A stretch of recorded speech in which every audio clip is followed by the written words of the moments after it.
unsuz, şəkərsiz, yumuşaq, çox ləzzətli, möhtəşəm bir dietik keks hazırladım.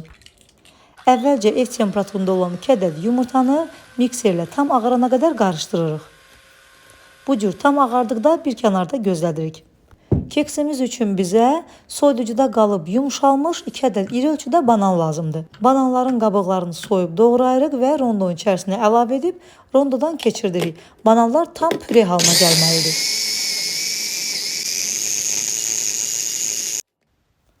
Və budur, gördüyünüz kimi bananlar bu cür püre halına gəldikdən sonra üzərinə ev temperaturunda olan bir xörək qaşığı dolu qatıq, bir xörək qaşığı kakao, bir xörək qaşığı bəhməz, bir paket vanil, bir paket qabartma tozu və bir stəkan da kakos əlavə edirik.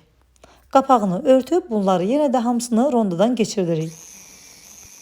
Çalışın istifadə edəcəyiniz ərzaqlar hamısı ev temperaturunda olsunlar.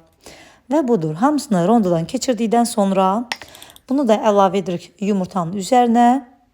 Sobamın da səsini eşidirsiniz, artıq sobamı da yandırmışam.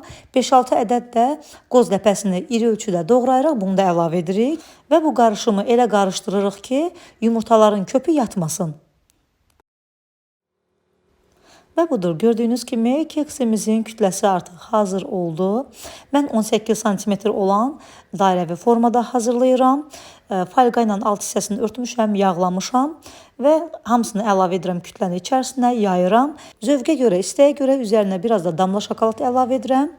Və öncədən isidilmiş 180-190 dərəcəli sobamızda 30-35 dəqiqə müddətində bişirib götürürəm. İçərisinin bişib-bişməməyini çöp vasitəsilə də yoxlaya bilərsiniz. Əgər çöpə yapışmazsa, deməli keksimiz hazırdır. Tam soymasını gözləyirəm. Soyduqdan sonra qəlbin içərisindən rahatlıqla çıxardıram. Ehmalca digər qabımızın içərisinə yerləşdirirəm ki, qırılmasın, çünki çox yumuşaqdır. Və artıq çayla, kofe ilə, nə ilə istəsəniz nuş edə bilərsiniz. Mənim hazırladığım bu keks 18 cm dairədədir.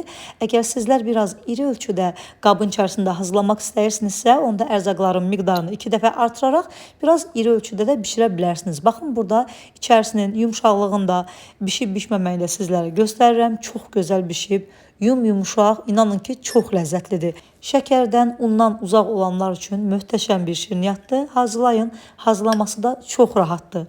Videonu bəyənib yaddaşa verməyi unutmayın. Yeni videolarda görüşmək ümidi ilə sağ olun, salamat qalın.